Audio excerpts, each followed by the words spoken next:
So, hi everybody. It's a pleasure to be joining you all from the comfort of my own home.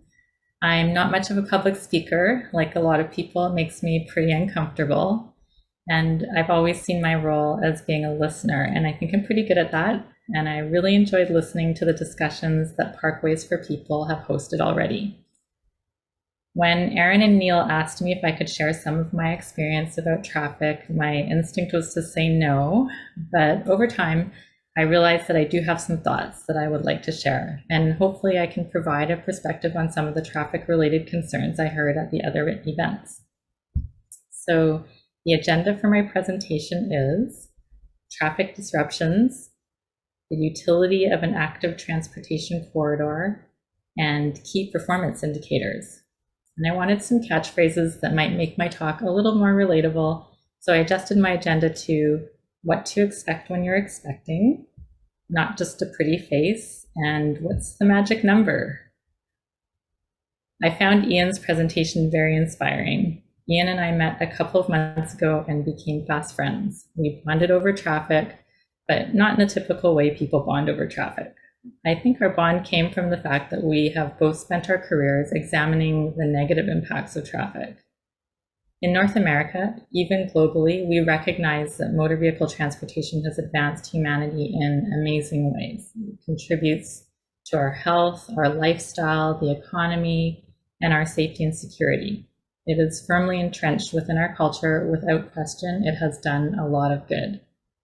Ian has dedicated his career to sustainable transportation, placemaking, and reimagining the public realm.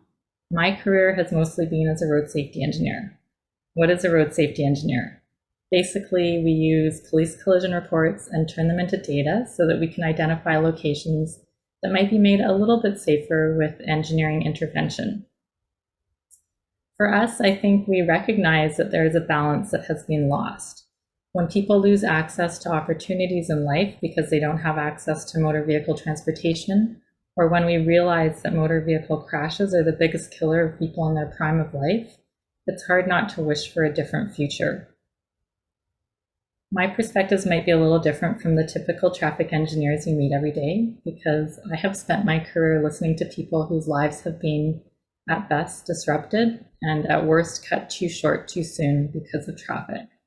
Those stories touched me and triggered something in my brain that made me start to think about traffic within the framework of health, equity, and sustainability, among other things. So, what to expect when you're expecting? Well, everybody knows what to expect when they encounter a road construction project, a little bit of chaos. Changes to the roadway environment are disruptive, and I could hear that many of you experienced that as a result of the changes on Main Street. When new features are added to a roadway, there are, without exception, disruptions that result, whether this includes new and perplexing bike infrastructure or it's just a new traffic signal. In general terms, this can be dealt with in two ways, proactively or reactively. The proactive approach involves traffic modeling to figure out if it's possible to disperse traffic to other routes and how to make tweaks to those other routes to ensure that changes happen as safely as possible. The reactive approach involves monitoring the system and addressing the problems as they arrive after the fact. Transportation professionals work with both of these approaches because both are needed. Never ever was there a roadway modification project that didn't see some post-change disruptions. As hard as we might try, just like new parents, we cannot predict all of the challenges ahead. We need to prepare and react to the best of our ability. That's all we can ever do. Change is hard.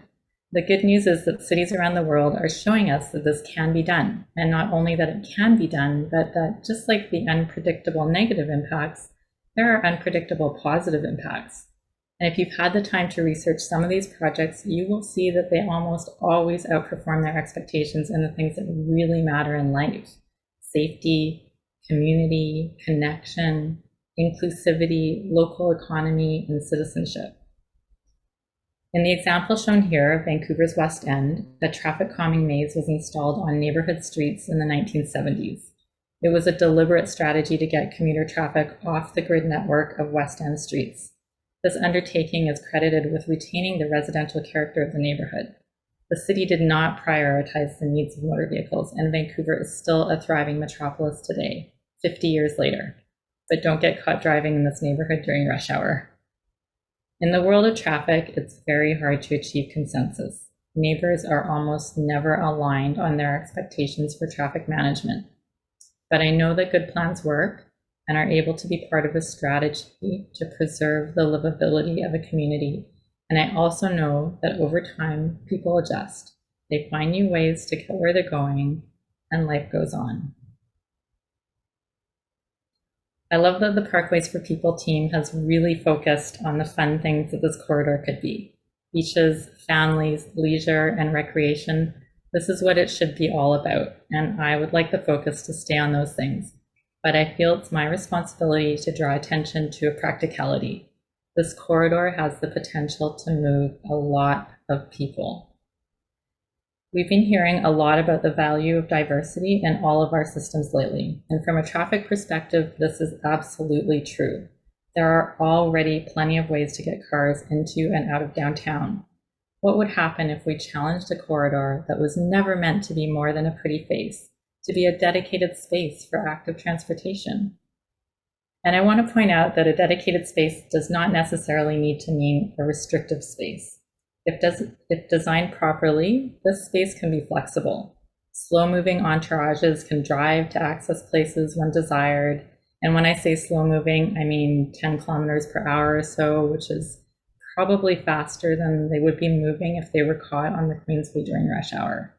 And probably the perfect speed for the Canadian women's soccer team to wave to their fans as they drive by. So we are in a new era of transportation that recognizes that there isn't enough space to continue building roads only for cars. Imagine how different Main Street would look if we were still applying the conventional methods. It is a highly constrained system, and as we all know, it is already failing us on a daily basis. Can we go to the next slide? Thanks. So providing a dedicated space for active transportation has huge potential to provide some relief to the rest of our network because it will attract people away from their car trips, leaving more space on the road for the people who need it. One of the main concerns raised by the community during the Colonel By session was the idea that the Alta Vista Transportation Corridor might need to be built if we moved car traffic off of Colonel By. If this project is done well, it has the potential to demonstrate the value of a diverse transportation network in preserving the utility of our existing one, a network that doesn't need the Alta Vista Transportation Corridor. So what's the magic number? How do we measure success?